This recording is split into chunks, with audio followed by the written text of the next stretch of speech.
Pray பண்ணிட்டு start பண்ணலாம். அந்த தகப்பனையுமே நன்றியோடு துதிக்கிறோம் அப்பா. ஸ்தோத்திரிக்கிறோம். ஸ்தோத்திரம் ஸ்தோத்திரம் ஸ்தோத்திரம் ராஜா. சுவாமி, இந்த நாளிலும் இந்த காலை வேளையிலும் உடைய சமத்திலே வந்திருக்கிறோம். எங்களை நீங்க கண்ணோக்கி பார்ப்பதற்காக உண்மை நன்றியோடு துதிக்கிறோம், ஸ்தோத்திரிக்கிறோம். உங்களுடைய சமூகத்திற்கு நாங்கள் வந்து நிற்பதற்கு எங்களுக்கு நீங்க கிருபை பாராட்டினதற்காக உண்மை நன்றியோடு துதிக்கிறோம், ஸ்தோத்திரிக்கிறோம். நல்ல சுகம் பலன் கொடுத்ததற்காக நன்றி ராஜா. இந்த நாளிலே தகப்பனே இத்தனை மணி நேரமும் எங்களை நீங்க பாதுகாத்து கொண்டீங்க, எங்களோடு கூட இருந்து வருகிறீங்க. அதற்காக நன்றி செலுத்துகிறோம். இந்த நேரத்திலும் நாங்கள் கற்றுக்கொள்ள இருக்கிற காரியங்களை எங்கள் தேவன் எங்களுக்கு போதித்து தரும்படியா நாங்கள் ஜெபிக்கிறோம். நாங்கள் தவறாக எந்த காரியத்தையும் படித்து விடாதபடிக்கு பரிசுத்த ஆவியானவர் எங்களோடு கூட நின்று எங்களுக்கு போதித்து தரும்படியா நாங்கள் ஜெபிக்கிறோம் அப்பா. இன்னும் உண்மை அறிகிற அறிவிலை வளர உதவி செய்யுங்க. இன்னும் உங்களுடைய தன்மை எப்படிப்பட்டது என்பதை புரிந்து கொள்ளத்தக்கதான ஞானத்தை எங்களுக்கு கொடுங்க சுவாமி. நீரே ஞானமானவர் என்று சொல்லி நாங்கள் பார்க்கிறோம். அந்த ஞானத்தை எங்களுக்கு தரும்படியா நாங்கள் ஜெபிக்கிறோம். இந்த சமயத்துல ஒவ்வொருவரையும் நாங்கள் ஒப்புவிக்கிறோம் தகப்பனே. என்ன தாகத்தோடு வந்திருக்கிறோமோ அந்த தாகத்தை நீங்க தீர்க்கும்படியா நாங்கள் ஜெபிக்கிறோம். பொறுப்பெடுத்துக் கொள்ளுங்கப்பா. இயேசு கிறிஸ்துவின் மூலம் வேண்டிக் கொள்கிறோம் ஜீவனுள்ள நல்ல பிதாவே. சரி, இன்னைக்கு வந்து லாஸ்ட் கிளாஸ்ல வந்து லாஸ்ட் செஷன்ல வந்து நம்ம என்ன பார்த்தோம் அப்படின்னா, எபிரேயர் 1ஆம் அதிகாரம் 1 to 3 வசனங்கள் பார்த்தோம். அதுல வந்து பூர்வ காலங்களில் பங்கு பங்காகவும் வகை வகையாகவும் தீர்க்கதரிசிகள் மூலமாய் பிதாக்களுக்கு திருவுளம் பற்றின தேவன் அப்படின்னு சொல்லும்போது, தேவனாகிய கர்த்தர் வந்து பேசுகிறவர், ஜீவன் உள்ளவர், அவர் பேசுகிற தேவன்.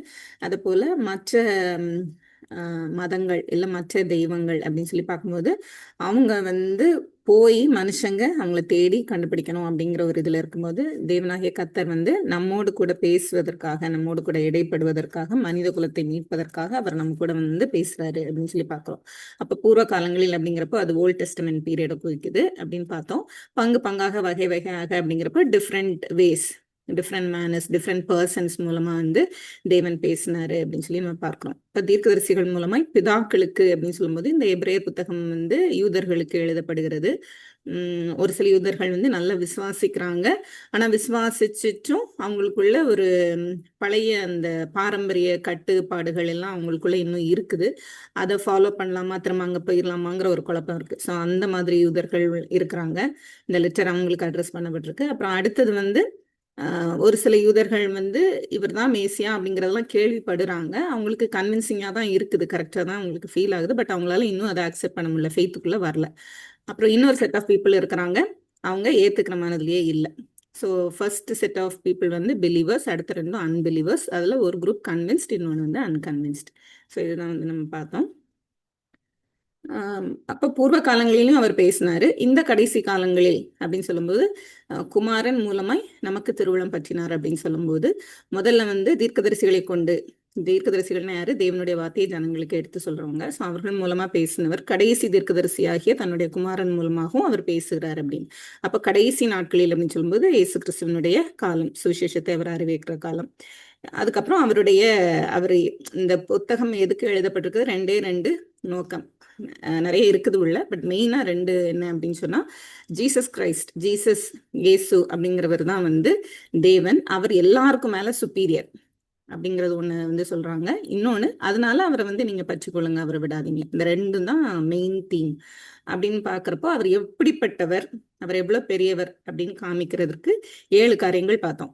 சர்வத்துக்கும் சுதந்திரவாளி, அதுக்கப்புறம் உலகங்களை உண்டாக்கினவர், அவருடைய மகிமையின் பிரசன்னம், அவருடைய தன்மையின் சொரூபம், அப்புறம் சர்வத்தையும் தம்முடைய வல்லமை உள்ள வசனத்தினால் தாங்குகிறவர், அப்புறம் தம்மாலே தாமே நம்முடைய பாவங்களை நீக்கும் சுத்திகரிப்பை உண்டு பண்ணினவர், அப்புறம் உன்னதத்தில் உள்ள மகத்துவமானவருடைய வலது பார்சத்தில் உட்கார்ந்தார். இந்த 7 காரியங்களையும் வந்து வித் எக்ஸ்பிளனேஷன் பார்த்தோம்.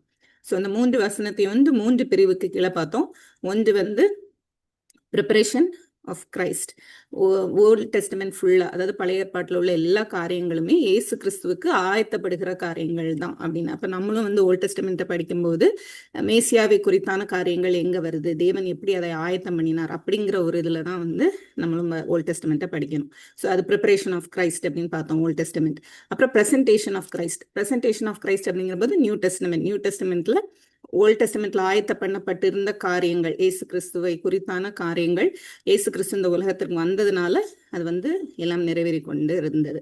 அப்போ ஃபர்ஸ்ட் வந்து ப்ரிப்பரேஷன் ஃபார் கிரைஸ்ட், ரெண்டாவது வந்து presentation of Christ New Testament, மூன்றாவது வந்து preeminence of Christ. Preeminence of Christ அப்படின்னு சொல்லும்போது த சுப்பீரியாரிட்டி, அவர் தான் பெஸ்ட் எல்லாரை விட. என்னென்ன காரியங்கள் வந்து யூதர்கள் எல்லாம் நம்பிட்டு இருக்கிறாங்களோ, உடன்படிக்கை, வாக்குத்தத்தங்கள், இந்த மாதிரி காரியங்களுக்கு மேல் அவர் தான் பெஸ்ட். ஆசாரியத்துவம், இது எல்லாத்துக்கும் மேல அவர் பெஸ்ட் அப்படின்னு காமிக்கிறாங்க. ஸோ அந்த ரெண்டும் தான் சுப்பீரியாரிட்டி அப்படிங்கிறது தான் இந்த லெட்டர் ஃபுல்லாகவே வருது. ஏன்னா ஏசு கிறிஸ்துவை விட்டு விசுவாசிச்சிருந்தாலும் அவரை விட்டு வெளியே போகலாமா வேண்டாமான்னு ஒரு குழப்பத்துக்குள்ள யூதர்கள் வர்றாங்க. ஏன்னா அவங்களுடைய பழைய ஏற்பாட்டின் காரியங்கள், ரிச்சுவல்ஸ், அவங்களுடைய நிறைய பண்டிகைகள், அந்த மாதிரி முறைமைகள் வந்து அவங்கள கொஞ்சம் அசைக்குது. அந்த டைம்ல தான் இந்த ஹீப்ரு ஆசிரியர், எபிரேயர் எழுதின ஆசிரியர் வந்து அவங்களுக்கு இவர் எப்படி பெஸ்ட் அப்படின்னு காமிக்க போறாரு. அப்போ அந்த ஃபர்ஸ்ட் 3 வசனம் தான் ஹோல் புக்கோட சம்மரி. அப்போ உள்ளே இருக்கிற கண்டென்ட்டோடைய ஒரு சின்ன அப்ட்ராக்ட்னு நம்ம சொல்லுவோம்ல, ஒரு எஸ்ஸே எழுதுறதுக்கு முன்னாடி ஒரு அப்ட்ராக்ட் அப்படின்னு சொல்லுவோம்ல, அதுதான் வந்து இந்த ஃபர்ஸ்ட் 3 வசனம். இனிமே அவர் என்ன பண்ண போறாரு, இந்த ஆசிரியர் என்ன பண்றாரு அப்படின்னு சொன்னா, அதை வந்து ப்ரூவ் பண்ணி வசனங்கள் மூலமா, ஏன்னா யூதர்கள் வந்து ஓல்ட் டெஸ்டமெண்ட் தான் அவங்க ஃபோக்கஸ் பண்ணி இருக்கிறாங்க. ஸோ அதை பேஸ் பண்ணி அதில் உள்ள வசனங்களை வைத்து அவர் வந்து ப்ரூஃப் வந்து காமிக்க போறார். ஸோ நம்மளுக்கு வந்து அநேக காரியங்கள் தெரியும் ஆல்ரெடி. நம்மளுக்கு இயேசு கிறிஸ்து பற்றி தெரியும், அவங்கள விசுவாசிக்கிறோம். நம்மளுடைய விசுவாசம் வந்து உலகத்தில் நம்ம வேற எதையும் சுப்பீரியராக வச்சு நம்ம அசைக்கப்படுறது இல்லை. நம்ம வேற காரியங்கள்ல தான் நம்மளுடைய விசுவாசம் பரீட்சிக்கப்படுகிறது. ஆனால் நம்ம இதை வாசிக்கும் போது யூதர்களை வைத்து அவங்களுடைய ஓல்ட் டெஸ்டமெண்ட்ல அவங்களுக்கு இருந்த வசனங்கள் என்ன அப்படின்னு வைத்து நம்ம பார்க்கும்போது தேவன் எவ்வளவு பெரியவருங்கிறத நம்ம இன்னும் கொஞ்சம் ஆழமா கத்துக்கலாம். அது போல எபிரேயரை வந்து எழுதுனது யாருன்னு தெரில அப்படின்னு சொன்னோம். பவுலா இருக்க வாய்ப்பில்லை அப்படிங்கிறதுக்கு ஒரு சில வசனங்கள், பவுலா இருக்க கூடும் அப்படிங்கிறதுக்கு ஒரு சில வசனங்கள். அன்னைக்கு சொன்ன மாதிரி எபிரேயருடைய ஸ்டார்டிங், அந்த அவர் எந்த லெட்டர் எழுதினாலும், பால் வந்து எந்த லெட்டர் எழுதினாரும் இன்ட்ரோடக்ஷன்ல அவர் வந்து என்ன எழுதுறாரு அப்படின்னா வாழ்த்துதல் எழுதி தான் வந்து அவர் ஆரம்பிப்பார். இப்போ இந்த இதெல்லாம் அப்படி எழுதாததுனால இது பவுல் எழுதலை அப்படின்னு சொல்றாங்க. அதுக்கப்புறம் இப்போ 4லேருந்து 14வது வசனம் வரைக்கும் நம்ம பார்க்க போறோம். அந்த வசனங்கள்ல ஒரு சில பழைய ஏற்பாட்டின் வசனங்களை எடுத்து அவர் பேசுறாரு.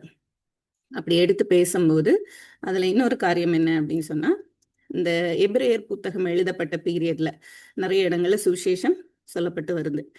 இப்போ இந்த யூதர்கள் நம்ம ஆல்ரெடி பார்த்தோம். இவங்க வந்து கலிலேயாவில் உள்ள யூதர்கள் அல்ல, யூதேயாவில் உள்ள யூதர்கள் அல்ல, இவங்க வெளியில இருக்கிற யூதர்கள், புறதேசங்கள்ல இருக்கிற யூதர்கள். ஸோ இவங்க யாருமே இயேசு கிறிஸ்துவை பார்த்ததில்லை. பிளஸ் இவங்களுக்கு வந்து சுவிசேஷம் அப்போஸ்தலர்கள் மூலமாகவும், அப்போஸ்தலர்கள்னால கற்றுக்கொண்ட ஒரு சிலர்கள் வந்து, சில பேர் வந்து வெளியில போய் சுவிசேஷம் அறிவித்ததுனாலும் கற்றுக்கொண்ட யூதர்கள் தான் இவங்க. அதனாலதான் இவங்க ரொம்ப அசைக்கப்படுறதுக்குரிய சிச்சுவேஷன்களை கடந்து போறாங்க. அப்ப இவங்களுக்கு வந்து எழுதும்போது அந்த பீரியட்ல என்ன இருந்தது அப்படின்னா, எபிரேயர் ஓல்ட் டெஸ்டமெண்ட் புத்தகம் முழுவதும் வந்து கிரீக்ல டிரான்ஸ்லேட் பண்ணப்பட்டு இருந்துச்சு. ஸோ அந்த கிரீக்ல டிரான்ஸ்லேட் பண்ணப்பட்ட வசனங்களை எடுத்துதான் 4லேருந்து 14 உள்ள வசனங்கள் எழுதப்பட்டிருக்கிறது. அதனால பவுலா இருந்திருந்தாரு அப்படின்னு சொன்னா, பவுல் இந்த புத்தகத்தை எழுதியிருந்தாருன்னு சொன்னா, அவர் நேரா எபிரேய மொழியில இருக்கிற ஓல்ட் டெஸ்டமெண்ட்ல இருக்கிற வசனங்கள் எடுத்துதான் எழுதியிருக்கக்கூடும். ஏன்னா அவர் ஏற்கனவே தோராவெல்லாம் படித்து முடித்தவர், அவர் ஒரு பரிசேயன், எல்லாத்தையும் கற்றறிந்தவர். அப்ப அவர் எபிரேய பைபிள்ல இருந்து தான் வந்து அவர் எல்லாத்தையும் எழுதியிருக்கணும். ஆனா இதுல எழுதப்பட்ட வசனங்கள், அதனுடைய லெட்டர்ஸ் எல்லாம் பார்க்கும்போது அது வந்து கிரேக்க எழுத்துக்கள். அதனால இது பவுல் எழுதியிருக்க முடியாது அப்படின்னு சொல்லுவாங்க. ஜஸ்ட் ஒரு இன்ஃபர்மேஷனுக்காக. சரியா? இப்போ ஃபர்ஸ்ட் 3 வசனம் பார்த்துட்டோம். 4லேருந்து 14 வரைக்கும் வாசிச்சுட்டு வந்தீங்களா இன்னைக்கு? சரி, வாசித்துடலாமா? இதுலயே ஒருத்தட வாசிடலாம். இவர் தேவதூதரை பார்க்கிலும் எவ்வளவு விசேஷித்த நாமத்தை சுதந்திரித்து கொண்டாரோ அவ்வளவு அதிகமாய் அவர்களிலும் மேன்மை உள்ளவரானார். ஸோ 4லேருந்து 14th வசனத்துல நம்ம இப்ப எப்படி பார்க்க போறோம்னா, ஹிஸ் சுப்பீரியர் டு ஏஞ்சல்ஸ். யாரு? Jesus Christ he's superior to angels. அது நம்மளுக்கு தெரியும். நம்ம இப்ப கிறிஸ்தவங்க, நம்மளுக்கு வந்து தெரியும், நம்மளுக்கு ஓல்ட் டெஸ்டமெண்ட் தெரியும், நியூ டெஸ்டமெண்ட் வசனங்களையும் வச்சு நம்மளுக்கு தெரியும். நம்ம இப்ப பார்க்க போறது, நம்ம மைண்ட் எப்படி வச்சிருக்கணும் அப்படின்னு சொன்னா, இது வந்து யூதர்களுக்கு எழுதப்பட்டது. இப்ப நம்ம லெட்டரை வாசிக்கும் போதே நான் ஒரு யூதன், நான் வந்து ஒரு குழப்பத்துல இருக்கிறேன் அப்படின்னு நினைச்சு நம்ம வாசிக்கணும். சரியா? எப்படி எனில், நீர் என்னுடைய குமாரன், இன்று நான் உம்மை ஜனிப்பித்தேன் என்றும், நான் அவருக்கு பிதாவா இருப்பேன், அவர் எனக்கு குமாரனா இருப்பார் என்றும் அவர் தூதர்களில் யாருக்காவது எப்போதாகிலும் சொன்னதுண்டா? மேலும் தமது முதற் பேரானவரை உலகத்தில் பிரவேசிக்க செய்தபோது தேவதூதர் யாவரும் அவரை தொழுது கொள்ள கடவர்கள் என்றார். தேவதூதரை குறித்தோ, தம்முடைய தூதர்களை காற்றுகளாகவும் தம்முடைய ஊழியக்காரரை அக்னி ஜுவாலிகளாகவும் செய்கிறார் என்று சொல்லியிருக்கிறது. குமாரனை நோக்கி, தேவனே, உம்முடைய சிங்காசனம் என்றென்றைக்கும் உள்ளது. உம்முடைய ராஜ்யத்தின் செங்கோல் நீதியுள்ள செங்கோலாய் இருக்கிறது. நீர் நீதியை விரும்பி அக்கிரமத்தை வெறுத்திருக்கிறீர். ஆதலால் தேவனே, உம்முடைய தேவன் உமது தோழரை பார்க்கிலும் உம்மை ஆனந்த தைலத்தினால் அபிஷேகம் பண்ணினார் என்றும், கர்த்தாவே, நீர் ஆதியிலே பூமியை அஸ்திபாரப்படுத்தினீர். வானங்கள் உம்முடைய கரத்தின் கிரியைகளாய் இருக்கிறது. அவைகள் அழிந்து போம், நீரோ நிலைத்திருப்பீர். அவைகள் எல்லாம் வஸ்திரம் போல் பழமையாய்ப்போம். ஒரு சால்வையை போல் அவைகளை சுருட்டுவீர், அப்பொழுது மாறிப்போம். நீரோ மாறாதவராய் இருக்கிறீர். உம்முடைய ஆண்டுகள் முடிந்து போவதில்லை என்றும் சொல்லியிருக்கிறது. மேலும், நான் உம்முடைய சத்துருக்களை உமக்கு பாதப்படியாக்கி போடும் வரைக்கும் நீர் என்னுடைய வலது பாரசத்தில் உட்காரும் என்று தூதர்களில் யாருக்காவது எப்போதாகிலும் அவர் சொன்னதுண்டா? ரட்சிப்பை சுதந்திரித்து போகிறவர்களின் நிமித்தம் ஊழியம் செய்யும்படிக்கு அவர்கள் எல்லாரும் அனுப்பப்படும் பணிவிடை ஆகிகளாய் இருக்கிறார்கள் அல்லவா? சரி, இப்ப 4ல இருந்து 14வது வசனம் வரைக்கும் வாசிட்டோம். வீடியோ ஆன் பண்ணிக்கோங்களேன். ஆன் பண்ண முடிஞ்சவங்க ஆன் பண்ணிக்கோங்க. சரியா? சரி, இப்போ இந்த 4ல இருந்து 14வது வசனங்கள்ல நம்ம பார்த்த மாதிரி தூதர்களை பார்க்கிலும் இயேசு கிறிஸ்து வந்து பெரியவர் அப்படிங்கிறத நம்ம பார்த்தோம். உங்களுக்கு என்ன புரியுதுன்னு யாராவது சொல்லலாமா இந்த போர்ஷன்ல? அதை தாண்டி தேவதூர்களை பார்க்கிலும் இயேசு கிறிஸ்துவானவர் வந்து பெரியவர் அப்படின்னு வந்து சொல்ல போறாங்க. வேற ஏதாவது இதுல நீங்க கற்றுக்கொண்டது ஏதாவது ஷேர் பண்ணலாமா? புரிந்து கொண்டது?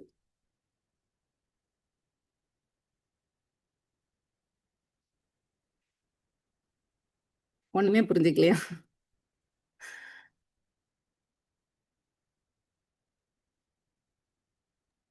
இதுல வந்து எனக்கு ஒண்ணு டவுட், அதுல எனக்கு அது புரியல.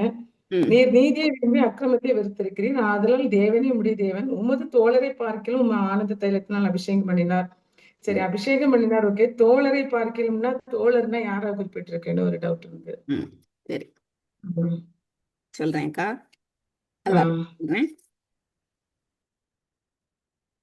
வேற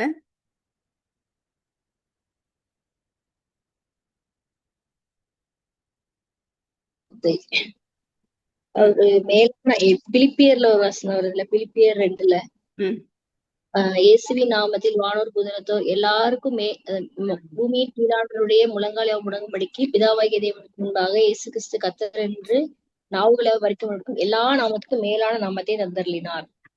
எல்லாம் அது உங்களுக்கு புரிஞ்சிருக்குன்னு சொல்றீங்க அப்படிதானே? எல்லாவற்றுக்கும் மேல அப்படின்னு சொல்லும்போது எல்லாத்துக்கும் மேலான நாமம் விசேஷித்த நாம் எல்லாவற்றுக்கும் மேலான நாமத்தை தந்தருளினார். சரி, ஓகே. ஸோ இப்போ வந்து நம்ம 4வது வசனத்துல இவர் தேவதூதரை பார்க்கிலும் எவ்வளவு விசேஷித்த நாமத்தை சுதந்திரித்து கொண்டாரோ அவ்வளவு அதிகமாய் அவர்களிலும் மேன்மை உள்ளவரானார். ஜெபா சொன்னது மாதிரி ஃபர்ஸ்ட் பாயிண்ட் வந்து நாமம். சரியா? தேவதூதரை பார்க்கிலும் எவ்வளவு விசேஷித்த நாமத்தை சுதந்திரித்து கொண்டாரோ அப்படின்னு சொல்லப்பட்டிருக்கு. அப்ப தேவதூதர்களை பார்க்கிலும் விசேஷித்த நாமம் அப்படின்னு சொல்லப்பட்டிருக்கிறது. அது என்னன்னு யோசிக்கிறீங்க?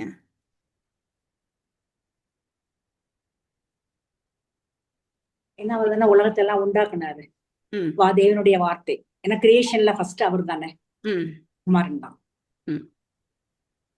நாமம்னு சொல்லும் போது தேவனுடைய வார்த்தை நம்ம வெளிப்படுத்தல வாசிப்போம்ல 17, 19 அவருடைய நாமம் தேவனுடைய வார்த்தை எனப்படும். அந்த ஒரு பெரியவா நான் தேவனுடைய வார்த்தை. இப்ப நம்ம வந்து தேவதூதரை பார்க்கலாம் அப்படின்னு சொல்லும் போது தேவதூதர்கள் எப்படிப்பட்டவர்கள்? ஏன்னா இப்ப வந்து சம்மந்தமே இல்லாம அவர் ஃபர்ஸ்ட் 3 வசனம் வந்து ரொம்ப ஜீசஸ் கிரைஸ்ட் வந்து எவ்வளவு சுப்பீரியர் அப்படின்னு சொல்லிட்டாரு. இப்ப திடீர்னு வந்து தேவதூதரை பார்க்கலாம் அப்படின்னு சொல்லும் போது தேவதூதரை எவ்வளவு விசேஷித்தவர்களாய் யூதர்கள் பார்த்தாங்கன்னு நம்ம தெரிஞ்சிருக்கணும். இப்ப நம்மளுக்கு தேவதூதர்கள்னா யாரு, எப்படிப்பட்டவங்க? இப்ப தூதன் அப்படின்னோடனே நம்மளுக்கு ஞாபகம் வர்றது என்ன?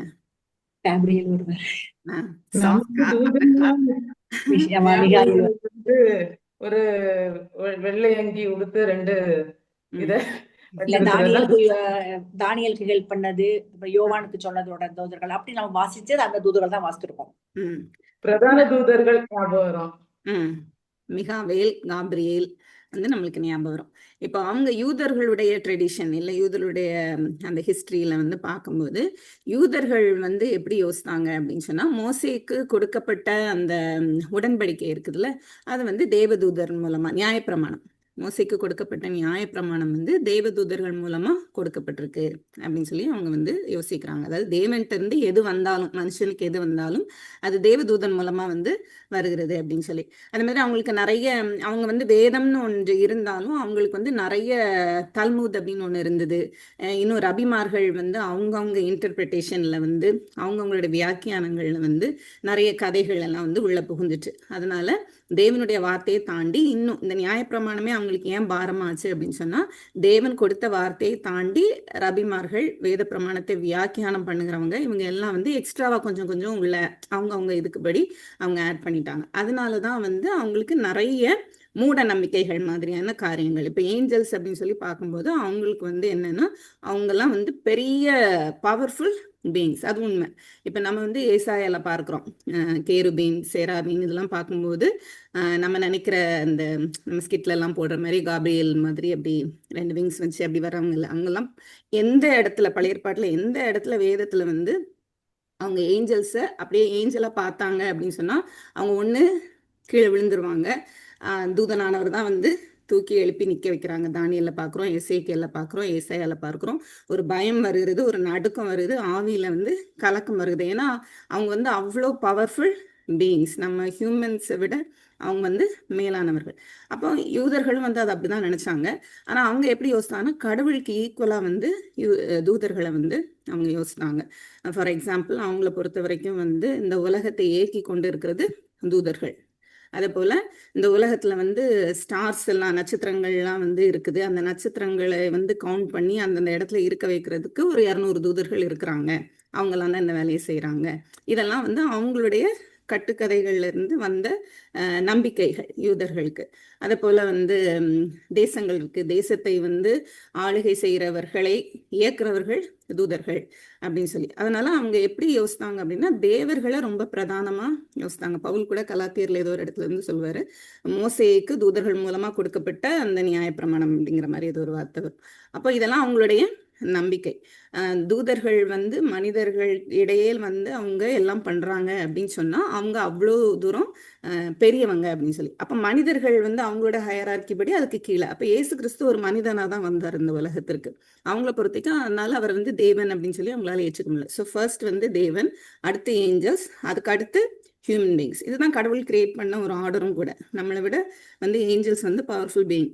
நம்ம நிறைய பேர் வந்து சொல்றோம், தூதர்களை பார்த்ததா, அதே மாதிரி சாத்தானை பார்த்ததா, சாத்தானை கடிந்து வந்து பேசுறதா அப்படிலாம். ஆனா அவங்க வந்து நம்மளை விட வந்து ரொம்ப பவர்ஃபுல் பீயிங்ஸ். அவங்க வந்து ரூலர்ஸ் ஆஃப் த யூனிவர்ஸ், அது உண்மைதான். ஆனா அவங்களுக்கு மேல தேவன் இருக்கிறாருன்னு நம்ம விசுவாசிக்கிறோம். யூதர்கள் வந்து தேவனுக்கு ஈக்குவலா வந்து இந்த தேவதூதர்களை யோசித்தாங்க. அப்பதான் வந்து இந்த ஆசிரியர் வந்து சொல்றாரு, தேவதூதரை பார்க்கிலும் எவ்வளவு விசேஷித்த நாமத்தை சுதந்திரித்து கொண்டாரோ அவ்வளவு அதிகமாய் அவர்களிலும் மேன்மை உள்ளவராங்க. வார்த்தை வந்து எப்படி சொல்லுன்னா, ஏற்கனவே அவங்க மேன்மை உள்ளவர்கள் தான், தூதர்கள் வந்து மேன்மை உள்ளவர்கள் தான். ஆனா இவங்க வந்து இயேசு கிறிஸ்து வந்து அவர்களிலும் மேன்மை உள்ளவர் ஆனார் அப்படின்னு போட்டிருக்குது.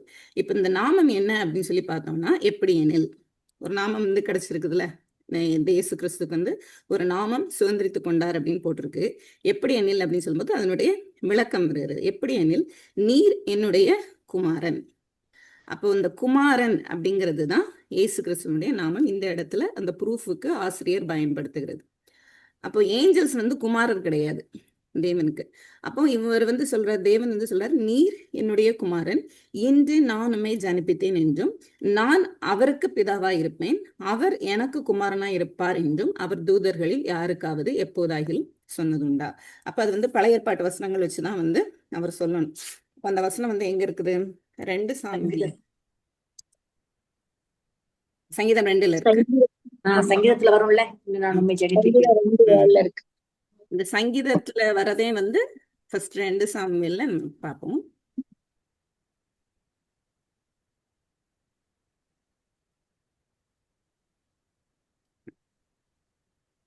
ரெண்டு சாமுவேல் 7:14.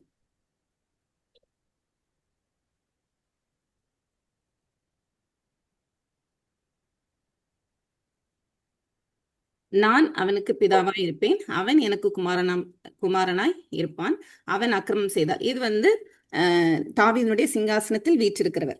அப்படித்தானே? சால்மோன் இந்த இடத்துல நம்ம பார்க்கிறோம். ஆனா அந்த சிங்காசனத்துல வீற்றிருக்கிற தாவீதினுடைய சந்ததி. அப்ப இது வந்து ஃபர்ஸ்ட் தேவன் வந்து தேவனாகிய கர்த்தர் வந்து தன்னுடைய குமாரனை குறித்து சொல்லப்பட்ட ஒரு காரியம். இப்ப இதுல இருந்து தான் திரும்ப வந்து சங்கீதத்துல வருது. சரியா? அப்போ இதுல வந்து என்ன சொல்றாரு அப்படின்னு சொன்னா, நான் அவனுக்கு பிதாவா இருப்பேன், அவன் எனக்கு குமாரனாய் இருப்பான். இது ஃபியூச்சர்ல வர தாவீதினுடைய ராஜாக்கள். அப்ப அது நமக்கு மேசியாவை குறித்து சொல்கிறது. அப்ப இவங்களுக்கு சொல்லும் போது நீர் என்னுடைய குமாரன் அப்படின்னு சொல்லும்போது அவர் என்ன சொல்றாரு அப்படின்னா, தேவதூதர்கள் யாரையும் பார்த்து வந்து தேவன் அப்படி சொல்லல. அப்ப நீங்க தேவதூதர்களை அவரை உயர்த்தி நீங்க வைத்திருந்தீங்க அப்படின்னா அவருடைய நாமம் எப்படி பட்டது அப்படின்னா குமாரன் அப்படிங்கிற நாமம். அப்போ குமாரன் அப்படின்னு சொல்லும் போது வந்து அதுக்கு அடுத்த வசனத்துல திரும்ப நம்ம கொஞ்ச நேரத்துல பார்க்கிறோம், அவர் வந்து முதற் பேரானவர் அப்படின்னு சொல்லி நம்ம பார்க்கிறோம். அப்போ குமாரன் அப்படின்னு சொல்லும் போது கடவுளுக்கு என்னென்ன நேச்சர் இருந்ததோ, காட் த ஃபாதர் பிதாவாகிய தேவனுக்கு என்ன நேச்சர் இருந்ததோ அந்த தன்மை தான் இவருக்கும் இருக்கிறது, தூதர்களுக்கு கிடையாது. இதுதான் வந்து இவர் இந்த இடத்துல விளக்குறார். அப்போ எல்லா நாமத்திற்கும், நம்ம இப்ப பிலிப்பியர்ல அவங்க சொன்ன மாதிரி எல்லா நாமத்திற்கும் மேலான நாமம் அப்படின்னு சொல்லும் போது அது இயேசுவை குறிக்கல, கர்த்தராகிய இயேசு அப்படின்னு சொல்லி குறிக்குது. அதாவது அவர் கர்த்தர் என்று நாவுகள் யாவும் வந்து அறிக்கையிடணும். இப்ப நம்ம வந்து நிறைய இடத்துல வந்து இயேசு என்னும் நாமம் அப்படின்னு சொல்லிட்டு நம்ம இயேசு அப்படிங்கிற அந்த ஒரு பேரை வந்து நம்ம எடுத்துக்கிறோம். நம்ம பழைய ஏற்பாட்டிலையும் நம்ம பார்க்கும்போது யோஸ்வா அவருடைய பெயர் வந்து எபிரேய மொழியில அது யோஸ்வா அப்படின்னா, இந்த இடத்துல கிரேக்க மொழியில அது வந்து ஜீசஸ், அதாவது ஏசு அப்படின்னு சொல்றோம், ஏசூஸ் அப்படின்னு சொல்றோம். அது ஆங்கிலத்துல நம்ம ஜீசஸ்ன்னு சொல்றோம். ஜீசஸோட பீரியட்லயும் வந்து நிறைய இயேசுக்கள் வந்து இருந்தாங்க, நிறைய அந்த பேர்ல இருந்தாங்க. ஸோ அந்த பேர்ல அந்த பேரை கொண்ட அவருக்கு கர்த்தர் அப்படின்னு சொல்லி, அவர் என்னைக்கு அவர் சிலுவையில மரித்து திரும்ப உயிரோட எழும்பினாரோ அவர் தான் வந்து உயிர்த்தெழுதல்ல முதற் பேரானவர். அப்போ அவர் என்னைக்கு அவர் உயிர்த்தெழுந்தாரோ அவர் கர்த்தர் என்று நாவுகள் யாவும் அறிக்கையிடும் அப்படின்னு சொல்லி தான் பிலிப்பியர்ல நம்ம பார்க்கிறோம். அப்போ குமாரன் அப்படின்னு சொல்லி அவர் வரும்போது இயேசுங்கிற நாமத்தை குறித்து இந்த இடத்துல சொல்லப்படல, எபிரேயர்ல குமாரன் அப்படிங்கிற நாமத்தை வந்து அவருக்கு கொடுத்திருக்கிறாரு அப்படின்னு சொல்லி பார்க்கிறோம். அப்ப நீர் என்னுடைய குமாரன் சங்கீதத்திலயும் இருக்கு, அந்த என்ன பார்த்தா சாமியிலும் இருக்குது. அப்ப இந்த ரெண்டு இடத்துலயும் வந்து தேவன் என்ன சொல்றாரு அப்படின்னு சொன்னா, நீர் என்னுடைய குமாரன் வந்து நான் உன்னுடைய பிதா அப்படின்னு. நம்மளுக்கும் இப்ப என்ன சொல்றாரு அப்படின்னா, நான் உங்கள் பிதாவா இருப்பேன், நீங்கள் என்னுடைய குமாரராய் இருப்பீர்கள் அப்படின்னு சொல்லி புதிய உடன்படிக்கையில விசுவாசிகளாகி நமக்கும் சொல்றாரு. அப்ப அதுதான் நம்மளுடைய புதிய நாமம். நம்ம வந்து அவருடைய புத்திரர், அவருடைய பிள்ளைகள். அப்ப அவருடைய குமாரர் குமாரத்திகள் அப்படின்னு நம்ம சொல்றோம். அப்ப இந்த நாமம் வந்து எப்படிப்பட்ட நாமம் அப்படின்னா மேலான நாமம், தேவன் நமக்கு தரித்திருக்க நாமம். முதல் பேரானவர் இயேசு கிறிஸ்து, அவருக்கு வந்து குமாரன் அப்படிங்கிற நாமத்தை கொடுத்தாரு. அவரை விசுவாசிக்கிற எல்லாருக்கும் குமாரர், புத்திரர், தேவனுடைய பிள்ளைகள் அப்படிங்கிற ஒரு அந்தஸ்தை கொடுத்திருக்கிறார். நம்ம வந்து ஜஸ்ட் வந்து அப்பா பிதாவே என்று கூப்பிடத்தக்கதான புத்திர சுவிகாரத்தின் ஆவியை நம்ம பெற்றிருக்கிறோம் அப்படின்னு நம்ம சொல்றோம். ஆனா இந்த வசனத்துல வந்து நம்ம பார்த்தது மாதிரி எபிரேய புத்தகம் எல்லாமே அவர் எவ்வளவு சுப்பீரியர் அப்படின்னு சொல்லி காமிக்கும் போது நம்மளுக்கு இப்படிப்பட்ட நாமத்தை தேவன் கொடுத்திருப்பார், ஆனால் நம்ம எவ்வளவு விசேஷித்தவர்கள்ங்கிறதையும் வந்து இந்த வசனத்துல இருந்து நம்ம கற்றுக்கொள்கிறோம். அப்போ இந்த 2 வசனங்கள் இப்ப நம்ம பார்த்தோம். அடுத்தது வந்து மேலும் தமது முதற் பேரானவரை உலகத்தில் பிரவேசிக்க செய்த போது. அப்ப முதற் பேரானவர் அப்படின்னு சொல்லும்போது தி பிகாட்டன் சன், அதாவது ஒரு யூனிக் கேரக்டர், ஒரு டிஃப்ரெண்ட் கேரக்டர், இல்ல டிஃப்ரெண்ட் நேச்சர். இந்த உலகத்துல இருக்கிற யாருமே அவருடைய தன்மையை உடையவர்கள் அல்ல. அவர் தான் முதற் பேரானவர்.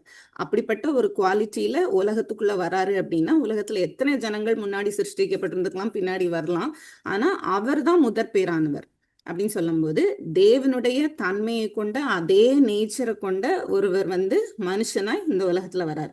அப்போ தமது முதற் பேரானவரை முதலில் உலகத்துல அவர் பிரவேசிக்க செய்யறாரு. அப்படி பிரவேசிக்க செய்யும்போது தேவதூதர் யாவரும் அவரை தொழுது கொள்ள கடவர்கள் என்று சொன்னார். அப்போ தேவதூதர்கள் விட இவர் பெரியவர் அப்படின்னு சொல்லி நம்ம ஃபர்ஸ்ட் பார்த்தோம் அந்த நாமத்தை வச்சு.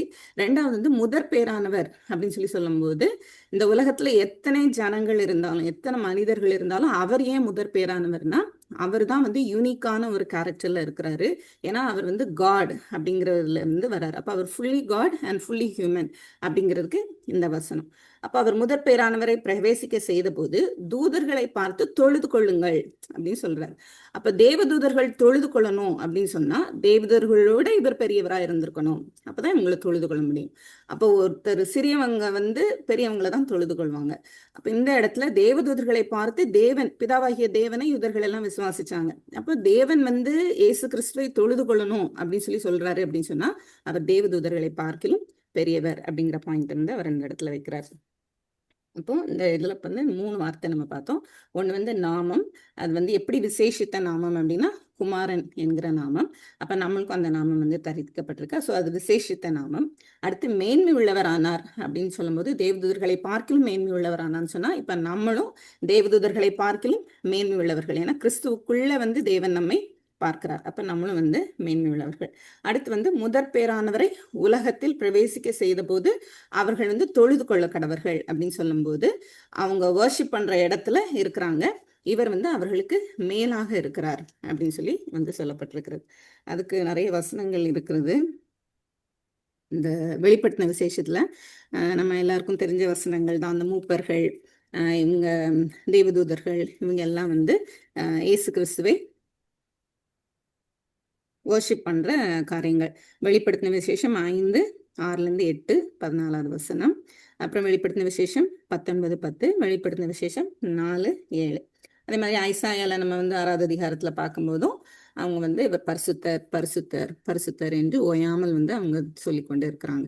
அப்ப அவங்க வந்து எப்பொழுதுமே தொழுது கொள்ள வேண்டியிருக்கும். தொழுது கொண்டு ஆண்டவர் வந்து உலகத்துல பிறந்த பொழுதும் தூதர்கள் வந்து தொழுது கொண்டார்கள். அதுவும் அதுல ஆமா. அதுக்கு இப்ப வந்து நம்ம ஓல்ட் டெஸ்டமெண்ட்ல இருந்தே நிறைய தூதர்கள் எப்படி மனிதர்களை போல இந்த உலகத்துக்கு வந்தாங்க எல்லாம் நிறைய நான் குறிச்சு வச்சிருந்தேன். பட் இதெல்லாம் நம்மளுக்கு தெரியுங்கிறதுனால நான் சொல்லலை. அப்ப அந்த தூதர்கள் எல்லாம் வந்து பழைய பாட்டுல இருந்து வந்துட்டே இருக்கிறாங்க. அதுக்கப்புறம் நம்ம பார்த்தோம் அப்படின்னு சொன்னா இயேசு கிறிஸ்து பிறக்கிறப்போ அந்த தேவதூத சேனை வந்து அவரை வந்து துதிக்கிறாங்க. அதுவும் தொழுது கொள்ளுகிறது தான். அப்ப அவங்க வந்து துதிக்கிறாங்க. அதுக்கப்புறம் நம்ம பார்த்தோம்னா தேவதூதர்களே இருக்க மாட்டாங்க.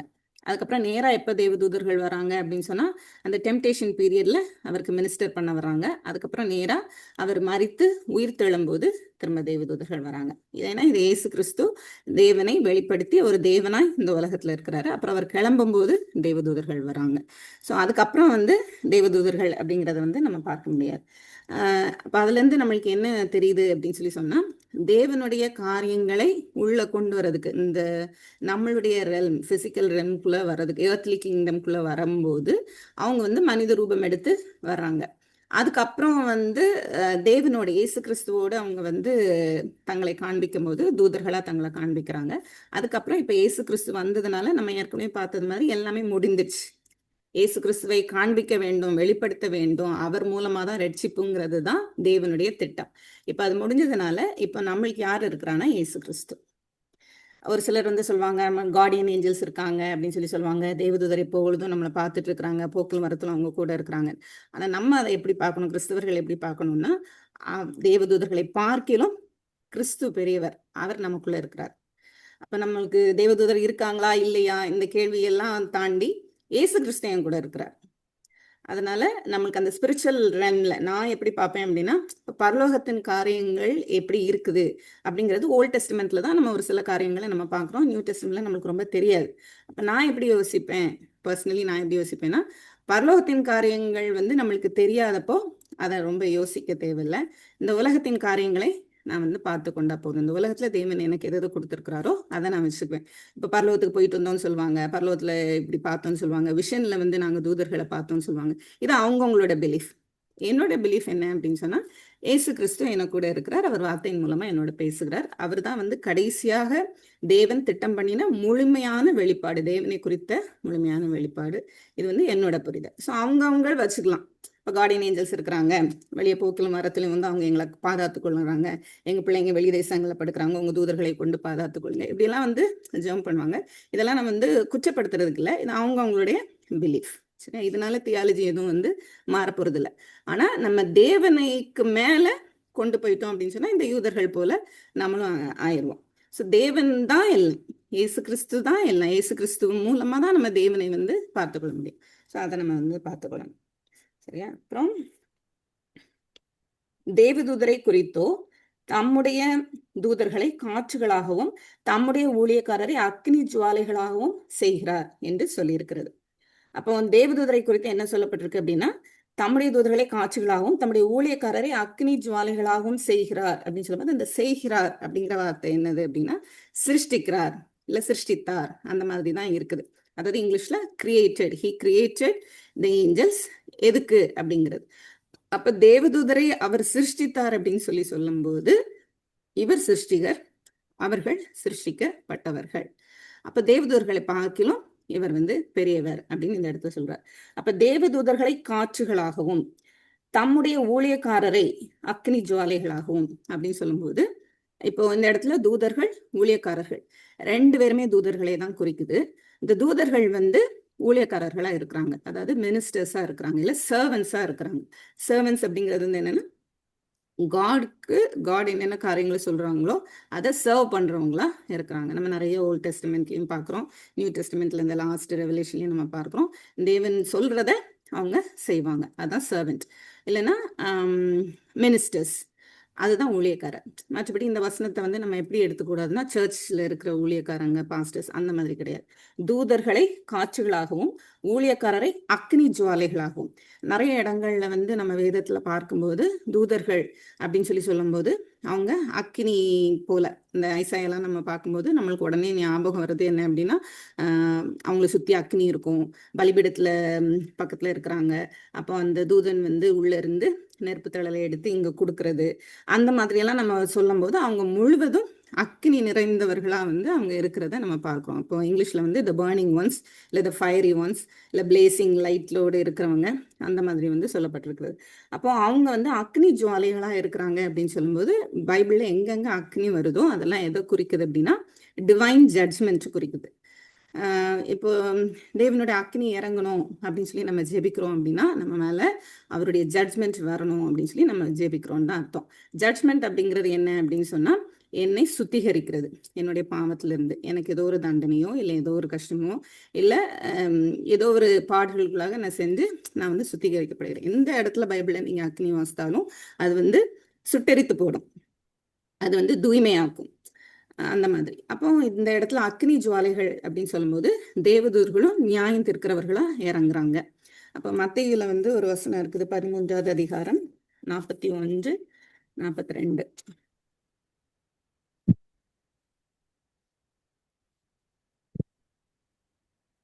நியாயம் தீர்க்கிறாங்கன்னு சொல்ல முடியுமா பெல்சி? அவங்க நியாயம் கொடுத்த தீர்ப்பை செய்ய வர்றாங்க அப்படிதான் சொல்லுவாங்க. அவங்க நியாயம் தீர்க்கிறாங்கன்னு சொல்ல முடியுமா? அதாவது நியாய தீர்ப்பு இயேசு கிறிஸ்து கொடுக்கப்பட்டிருக்கு. நான் மீன் பண்றது என்ன அப்படின்னு சொன்னா, நியாயம் தீர்க்கிறதுங்கிறது நீங்க போறது ஆக்கினை தீர்ப்பு, அந்த ஃபியூச்சர். நான் சொல்றது தண்டனைக்குரிய காரியங்கள், தவறு செய்ய ஒரு தண்டனை, அந்த மாதிரி. பிரசன்ட்ல மனுஷகுமாரன் தம்முடைய தூதர்களை அனுப்புவார், அவர்கள் அவருடைய ராஜ்யத்தில் இருக்கிற சகல இடர்களையும் அக்கிரமம் செய்கிறவர்களையும் சேர்த்து அவர்களை அக்னி சூளையிலே போடுவார்கள். இதுதான் சொல்றேன். தேவன் நியாயம் தீர்க்கிறாருன்னா செய்கிறது தேவதூதர்கள், சரியா? மனுஷகுமாரன் தம்முடைய தூதர்களை அனுப்புவார், அவர்கள் அவருடைய ராஜ்யத்தில் இருக்கிற சகல இடர்களையும் அக்கிரமம் செய்கிறவர்களையும் சேர்த்து அவர்களை அக்னி சூளையிலே போடுவார்கள், அங்கே அழுகையும் பற்கடிப்பும் உண்டாயிருக்கும். இது ஃபைனல் ஜட்ஜ்மெண்ட்ல. ஓகேவா? ஸோ இவங்க நிறைய இடங்கள்ல நம்ம பார்க்கும்போது இவங்க ஜட்ஜ் பண்றாங்கிறது தான் நான் நியாயம் தீர்க்கிறதா சொல்றேன். அப்புறம் ஜட்ஜ் பண்றாங்க, கடவுள் என்னென்ன காரியங்களை சொல்றாங்களோ. இப்ப நீங்க பட்டயத்தை எடுத்துட்டு போய் எல்லாரையும் நீங்க கொல்லுங்க அப்படின்னு சொல்லும் போது அவங்க பட்டயத்தை எடுத்து செல்றவங்களா இருக்கிறாங்க. நம்ம இந்த இதுல பாக்குறோம்ல, எருசலேமின் அருவருப்பாக ஜெபிக்கிறவங்க மேல முத்திரை போடுங்க, அவங்க மேல உங்க கையை வைக்காதீங்க அப்படின்னு சொல்லி. ஸோ கட்டளை கொடுப்பது தேவன், சர்வ் பண்றவங்க, மினிஸ்டர் பண்றவங்க தேவதூதர்கள். அப்ப இந்த இடத்துல ஊழியக்காரரை அக்னி ஜுவாலைகளாகவும் செய்கிறார். காற்றுகள் அப்படின்னு சொல்லும்போது அவங்க கண்ணுக்கு தெரியாது, நம்மளுக்கு இன்விசிபிள்னு எடுத்துக்கலாம். அதுக்கப்புறம் ரொம்ப பவர்ஃபுல் அப்படின்னு சொல்லி எடுக்கலாம், ரொம்ப ஃபாஸ்ட் அப்படிங்கிறத எடுக்கலாம், காற்று பலமாய் வீசுகிறது, அந்த மாதிரி. ஸோ தூதர்களை காற்றுகளாகவும் ஊழியக்காரரை அக்னி ஜுவாலைகளாகவும் அவர் செய்கிறார் அப்படின்னு சொல்லும்போது இவங்களெல்லாம் இப்படியெல்லாம் இருக்கிறதுக்கு அவர் கிரியேட் பண்ணியிருக்கிறார். அப்போ அவர் கிரியேட் பண்ணியிருக்கிறாருன்னா கண்டிப்பா அவர் கிரியேட்டரா தான் இருக்கணும். அதனாலதான் அவர் கிரியேட் பண்றாரு. அதனால அவர் தேவதூதர்களை பார்க்கலாம் அவர் பெரியவர் அப்படின்னு சொல்லி பார்க்கிறோம். அடுத்த வசனம், குமாரனை நோக்கி, தேவனே உம்முடைய சிங்காசனம் என்றென்றைக்கும் உள்ளது, உம்முடைய ராஜ்யம் செங்கோல் நீதியுள்ள, உம்முடைய ராஜ்யத்தின் செங்கோல் நீதியுள்ள செங்கோலா இருக்கிறது. இது எங்க இருக்கு அப்படின்னு சொன்னா சங்கீதம் 45:6-7 இருக்குது. அதே மாதிரி இந்த 6வது வசனம் தொழுது கொள்ள கடவர்கள், அது எங்க இருக்குதுன்னா சங்கீதம் 104:4-5. நம்ம பார்த்த மாதிரி பழைய ஏற்பாட்டுல இருந்து தானே அவர் சொல்லிட்டு வர்றாரு. ஸோ 6வது வசனம் பழைய ஏற்பாட்டுல சங்கீதம் 104:4-5 இருக்கு. 8வது வசனம் வந்து சங்கீதம் 45:6-7 இருக்கு.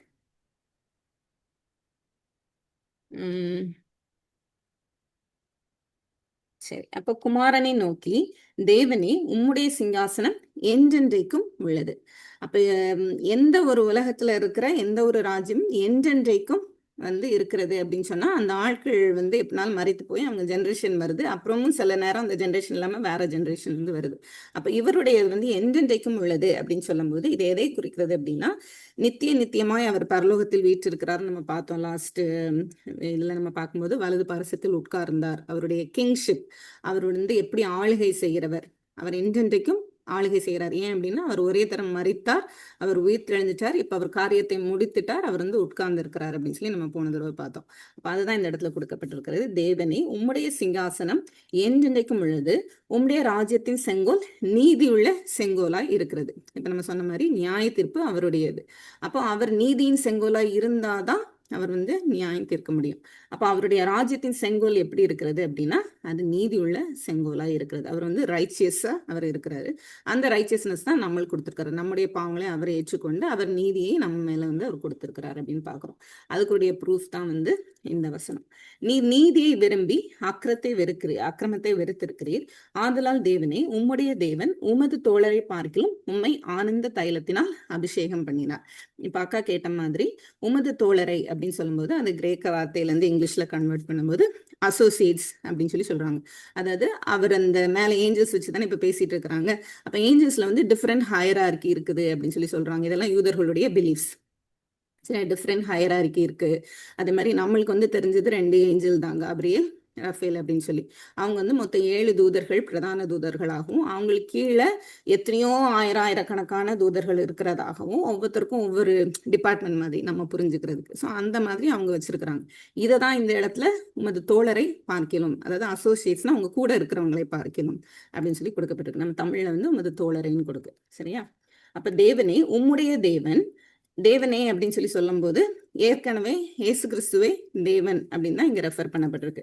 அதுக்கு முந்தின வசனம் 8வது வசனத்துல பார்க்கும்போதும் தேவனே உம்முடைய சிங்காசனம் என்றென்றைக்கும் உள்ளது.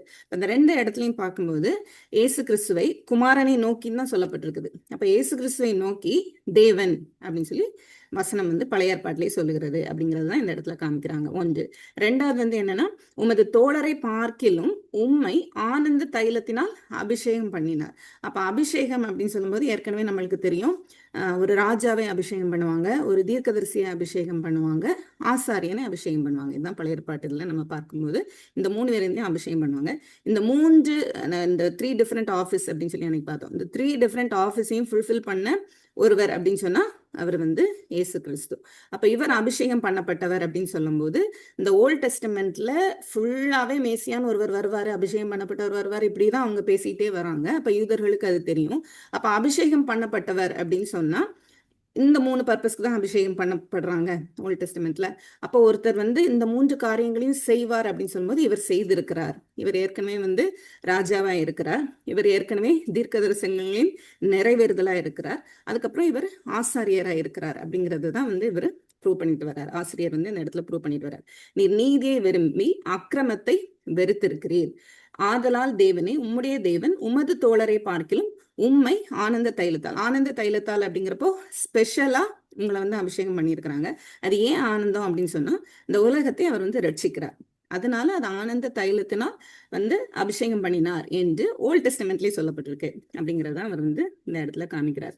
இதை ஏன் இந்த இடத்துல காமிக்கிறாருன்னா அவங்களுடைய காலங்கள்ல இந்த யூதர்கள் விசுவாசித்து வந்த காலங்கள்ல நாசிசம் அப்படின்னு சொல்லிட்டு ஒரு ஹெரசி இருந்துச்சு. நாசிசம் அதாவது கள்ள உபதேசம் வந்து இருந்தது. இந்த நாசிசம்ங்கிறது என்ன அப்படின்னு சொன்னா இயேசு கிறிஸ்துன்னு ஒருவர் வந்தாருதான், அவர் வந்து தேவனிடத்துல இருந்து தான் வந்தாரு, ஆனா அவர் தேவனுக்கு ஈக்குவல் கிடையாது, அவர் வந்து அவருக்கு கீழே அப்படின்னு சொல்லி ஒரு குரூப் வந்து உபதேசம் பண்ணி கொண்டிருந்தாங்க. என்ன உபதேசம் அவங்க இன்னொன்னு பண்ணாங்க அப்படின்னு சொன்னா இது வந்து எல்லாருக்கும்லாம் விளங்காது. இப்ப நாங்க சொல்ற காரியம் வந்து எல்லாருக்கும் விளங்காது. இதுக்கு ஒரு ஸ்பெசிபிக் நாலேஜ் இருக்கணும். அந்த நாலேஜ் உள்ளவங்களுக்கு தான் தேவன் இதை வெளிப்படுத்துவார். அதனால வேதத்தை தாண்டி சில காரியங்களை அவங்களை வெளிப்படுத்தி தேவனை நம்ம விசுவாசிக்கிறோம், பிதாவாகிய தேவனை விசுவாசிக்கிறோம், இயேசு கிறிஸ்துவை நம்ம ஏற்றுக்கொள்கிறோம். ஆனா இயேசு கிறிஸ்து தேவன் இல்லை, தேவனுக்கு சமமானவர் அல்ல அப்படின்னு சொல்லி அவங்க ஒரு உபதேசத்தை ரொம்ப பிரபலமா இந்த செகண்ட் செஞ்சுரியில வந்து சொல்லிட்டு இருக்கிறாங்க. அந்த ஒரு உபதேசம் போய்கொண்டிருக்கிற காலத்துலதான் யோவான் வந்து எழுதுறார் நிருபத்தை. 1 யோவான் நம்ம வாசிக்கும் போது அந்த கண்ணோட்டத்துல நம்ம வாசித்தா அது புரியும். இப்போ 1 யோவான் நிருபம் முழுவதும் ஏன் எழுதப்பட்டிருக்கு அப்படின்னா, இந்த நாசிசம் அப்படிங்கிற இந்த கள்ள உபதேசத்திற்கு எதிர்த்து நீங்க வந்து ஜாக்கிரதையா இருங்க அப்படிங்கறதான் 1 யோவான் எழுதப்பட்டிருக்கு. அந்த டைம்ல தான் இவர் எபிரேயரும் வந்து என்ன எழுதுறாருன்னா ஆசிரியர், நாசிசம் குரூப் வந்து அப்ப ரொம்ப பிரபலமா இருக்கிறாங்க. அவங்க சொல்றத வந்து நிறைய பேர் கேட்டு அவங்களுக்கு பின்னாடி போறாங்க. அந்த நேரத்துல தான் இவர் வந்து இதை எழுதுறாரு. உம்முடைய தேவன் உமது தோழரை பார்க்கிலும் உம்மை ஆனந்த தைலத்தினால் அபிஷேகம் பண்ணினார் அப்படின்னு சொல்லும்போது அவர் வந்து கீழானவர் அல்ல, தேவதூதர்களுக்கு கீழானவர் அல்ல, அதை போல அவர் வந்து யாருக்கும் கீழானவர் அல்ல. ஏன்னா அவருடைய சிங்காசனம், இந்த இடத்துல நம்ம இந்த 8வது வசனம் 9வது வசனம் இந்த 2 வசனத்தையும் நம்ம பார்க்கும்போது இயேசு கிறிஸ்து தேவன் அப்படிங்கிறதுக்கு ப்ரூஃப் இந்த 8ம் 4ம். எப்படி அப்படின்னு சொன்னா அவருடைய சிங்காசனம் என்றென்றைக்கும் உள்ளது அப்படின்னு சொல்லி சொல்லப்பட்டிருக்கு. அப்போ ஒரு மனுஷனுக்கு வந்து சிங்காசனம் என்றென்றைக்கும் இருக்காது, அவங்களுடைய சந்ததிக்கு தான் இருக்கும். ஆனா இவருடைய சிங்காசனம் வந்து என்றென்றைக்கும் உள்ளது அப்படின்னு சொல்லி சொல்லும்போது அவர் வந்து உயிரோட இன்னும் வீச்சிருக்கிறார் அப்படிங்கறத குறிக்குது. 2வது வந்து அவர் நீதியை விரும்பி அக்கிரமத்தை வெறுக்கிறார் அப்படின்னு சொல்லும்போது தேவன் நீதியை விரும்பி அக்கிரமத்தை வெறுக்கிறார் அப்படிங்கிறதுனாலதான் ஆசாரியர்கள் போறாங்க. போய் அந்த அக்கிரமம் தான் நம் மனிதர்களுக்கும் தேவனுக்கும் இடையில ஒரு சுவரா நிற்கிறது, அதுக்கு பரிந்து பேசுறதுக்கு தான் ஆசாரியர் போறாங்க. அப்ப இந்த இடத்துல அவர் ராஜாவை தாண்டி ஆசாரியரா வந்து அவர் வெளிப்படுகிறார். அடுத்து வந்து உமது தோழரை பார்க்கும் உண்மை ஆனந்த தைலத்தினால் அபிஷேகம் பண்ணினார் அப்படின்னு சொல்லும்போது விசேஷித்த அபிஷேகம் பண்ணப்பட்டவர் இவர் அப்படின்னு சொல்லி அவர் நித்தியமானவர் அப்படிங்கறது காட்டுறதுதான் 8வது வசனம் 9வது வசனம். 10வது வசனத்தை போகும்போது நீர் ஆதியிலே பூமியை அஸ்திபாரப்படுத்தினீர். அப்போ இந்த இடத்துல வந்து என்ன கொடுத்திருக்கு அப்படின்னு சொன்னா, நீர் ஆதியிலே பூமியை அஸ்திபாரப்படுத்தினீர். ஆதியில அப்படின்னு சொல்லும்போது எல்லாவற்றத்திற்கும் முன்னாடி. அப்ப ஆதியில வந்து அவர் என்ன செய்யறாரு அப்படின்னா பூமியை அஸ்திபாரப்படுத்தினார். அப்ப ஏற்கனவே அவர் இருக்கிறாருங்கிறது அந்த வசனம் காட்டுது. அப்ப அவர் வந்து சிருஷ்டிக்கப்பட்டாருன்னா ஆதியில அவர் பூமியை படுத்திருக்க முடியாது. அப்ப ஆதியில அவர் என்ன செய்யறார், பூமியை அஸ்திபாரப்படுத்துகிறார் அப்படின்னு சொன்னா அவர் இருக்கிறதுனாலதான் அவர் வந்து செய்கிறார். அவர் ஏற்கனவே இருக்கிறார், உலக தோற்றம் ஆகிறதுக்கு முன்னாடியே வந்து அவர் வந்து இருக்கிறார் அப்படின்னு சொல்லி பாக்குறோம். அப்ப ஆதியிலே பூமியை அஸ்திபாரப்படுத்தினார். வானங்கள் நம்முடைய கரத்தின் கிரியைகளா இருக்கிறது, அவைகள் அழிந்து போம், நீரோ நிலைத்திருப்பி அவைகள் எல்லாம் வஸ்திரம் போல் பழமையாய்ப்போம், ஒரு சால்வை போல் அவைகளை சுருட்டுவீர், அப்பொழுது மாறிப்போம், நீரோ மாறாதவராய் இருக்கிறீர், உங்களுடைய ஆண்டுகள் முடிந்து போவதில்லை என்று சொல்லியிருக்கிறது. அப்ப இந்த இடத்துல ஃபர்ஸ்ட் வந்து அவர் ஆதியில, அதாவது உலக தோற்றத்துக்கு முன்னாடி அவர் அனாதியான தேவன் அப்படிங்கிறது குறிக்கப்பட்டிருக்கு. நீரோ நிலைத்திருப்பீர் அப்படின்னு சொல்லும்போது இந்த உலகம் வந்து ஒரு பாசிங், இதுதான் நம்ம கடந்து போகிற ஒரு காரியம்தான். ஸோ அது இந்த வசனங்கள் நமக்கு ஏற்கனவே தெரியும். அவர் நிலைத்திருப்பார். அப்புறம் வந்து அவர் மாறாதவராய் இருக்கிறார். எல்லாமே மாறிப்போம், எல்லாமே அழிந்துப்போம், ஆனா அவர் வந்து நிலைத்திருப்பார், அவர் மாறாதவராய் இருக்கிறார் அப்படின்னு சொல்லி சொல்லப்பட்டிருக்கு. உங்களுடைய ஆண்டுகள் முடிந்து போவதில்லை அப்படின்னா அவர் நித்தியமானவர் அப்படிங்கிறது. அப்போ இந்த 8வது வசனங்கள்ல இருந்து நம்ம பார்க்கிறது வந்து அவர் நித்தியமானவர். இப்போ முதல்ல நம்ம பார்த்தோம் நாமம் அப்படின்னு பார்த்தோம். அப்புறம் அவர் வந்து மேன்மையானவர் இல்ல முதற் பேரானவர். ஸோ ஃபர்ஸ்ட் வந்து அவருடைய நேம் வச்சு என்ன அப்படி, அவர் எப்படி சுப்பீரியர். அடுத்து அவரோட பொசிஷன், அவர் வந்து எப்படிப்பட்ட பொசிஷன்ல அவர் இருக்கிறாரு அப்படிங்கிறத பார்த்தோம். இப்போ வந்து அவர் இட்டர்னலா இருக்கிறாரு, அவர் நித்தியமானவரா இருக்கிறாரு அப்படிங்கிறது தான் வந்து அந்த 12வது வசனம் வரைக்கும். 13வது வசனத்துல நான் உம்முடைய சத்துருக்களை உமது பாதபடி ஆக்கு போடும் வரைக்கும் நீர் என்னுடைய வலது பாரசில் உட்காரும் என்று தூதர்களில் யாருக்காவது எப்போதாகிலும் அவர் சொன்னது உண்டா? ரட்சிப்பை சுதந்திரிக்க போகிறவர்களின் நிமித்தமாக ஊழியம் செய்யும்படிக்கு அவர்கள் எல்லாரும் அனுப்பப்படும் பணிவிடை ஆவிகளா இருக்கிறார்கள். ஸோ தூதர்கள் வந்து பணிவிடை ஆவிகளா தான் இருக்கிறாங்க, அதை நம்ம ஏற்கனவே பார்த்தோம். எதுக்கு அப்படின்னா ரட்சிப்பை சுதந்திரிக்க போகிறவர்களின் நிமித்தமாக நம்ம ஒரு குரூப் ஆஃப் பீப்புள் வந்து ரட்சிப்பை சுதந்திரித்துக் கொள்கிறோம், நமக்கு ஊழியம் செய்யும்படியாக அவங்க வந்து பணிவிடை செய்யறாங்க அப்படின்னு சொல்லி சொல்லும்போது நமக்கு எதிராக இருக்கிறவர்கள், அதாவது இந்த உலகம் வந்து தேவனுடைய சந்ததிக்கு எதிராக தான் எப்பவும் நிற்கும். ஸோ அவங்களுக்கு நியாய தீர்ப்பு கொடுக்கிறவர்களாகவும் நமக்கு வந்து நன்மை செய்கிறவர்களாகவும் பணிவிடை செய்கிறவர்களாகவும் இந்த தேவதூதர்கள் வந்து இருக்கிறாங்க. அது வரைக்கும் தேவன் என்ன பண்றாரோ வலது பரிசத்தில் அவர் உட்கார்ந்து இருக்கிறார். ஏன்னா அந்த ஃபைனல் ஜட்ஜ்மெண்ட்டுக்கு தான் அவர் திரும்ப வருகிறார் தூதர்களோட. அப்ப அது வரைக்கும் வந்து இந்த உலகத்துல தூதர்கள் மினிஸ்டர்ஸா தான் இருக்கிறாங்க, பணிவிடைக்காரங்களா தான் இருக்கிறாங்க அப்படிங்கிறது வந்து இந்த ஆசிரியர் வந்து சொல்றார். இப்போ உம்முடைய சத்துருக்களை உமது பாதப்படி ஆக்கு போடும் வரைக்கும் நீர் என்னுடைய வலது பாசில் உட்காரும் அப்படின்னு சொன்னா அந்த வசனம் ரோமர்ல உண்டுன்னு நினைக்கிறேன். கடைசி சத்ரு மரணம் அப்படின்னு சொல்லிட்டு, அப்போ அந்த ஃபைனல் ஜட்ஜ்மெண்ட்ல மரணத்துல இருந்து பாதாளத்துல இருந்து எல்லாரும் வந்து அந்த வெளிப்படுத்தின விசேஷத்துல இருக்கிற அந்த ஒயிட் த்ரோன் ஃபைனல் ஜட்ஜ்மெண்ட்ல தான் வந்து தேவன் திட்டம் பண்ணின எல்லா காரியங்களும் நடந்து இந்த பூமி எல்லாம் அழிந்து போய் புதிய வானம் புதிய பூமி இல்லை புதிய தேவனோடு சஞ்சரிக்கிற ஒரு ராஜ்யம் வந்து அந்த இடத்துல வருது. அந்த நேரம் தான் வந்து எல்லாரும் மகிமைப்படுவோம். அது வரைக்கும் இவர் உட்கார்ந்து இருக்கிறார். தூதர்கள் வந்து இவர் கட்டளையிட அவர் என்ன செய்யணுமோ அதை வந்து அவங்க செய்யறாங்க. ஸோ இந்த காரியங்கள் மூலமா வந்து ஆசிரியர் என்ன சொல்றாரு அப்படின்னா, தூதர்களை பார்க்கிலும் அவர் பெரியவர். நீங்க தூதர்களை பெருசா நினைச்சுக்கிறீங்க, அவங்க பெரியவங்க தான் அப்படின்னா அவங்க பவர்ஃபுல் தான், அவங்க வந்து நம்மளை விட பவர்ஃபுல் தான். ஆனா தேவனுக்கு ஈக்குவல் அவங்க கிடையாது. அதே போல இயேசு கிறிஸ்துக்கு ஈக்குவலும் அவங்க கிடையாது. ஏன்னா இயேசு கிறிஸ்து வந்து அவர்களுக்கும் மேலானவர். இயேசு கிறிஸ்து தேவன், அவர் மாறாதவர், அவர் நிலைத்திருக்கிறவர், அவர் மேன்மை உள்ளவர், அவர் முதற்பேரானவர், அவர் குமாரன் என்னும் நாமத்தை சுதந்திரித்துக் கொண்டவர். இந்த மாதிரி காரியங்களை சொல்லி அவர் வந்து இந்த இடத்துல வெளிப்படுத்துகிறார். அடுத்த 2வது அதிகாரம் 1 வசனத்துல அவர் சொல்றாரு, ஆகையால் நாம் கேட்டவைகளை விட்டு விலகாதபடிக்கு அவைகளை மிகுந்த ஜாக்கிரதையா கை கொள்ள வேண்டும் அப்படின்னு சொல்லி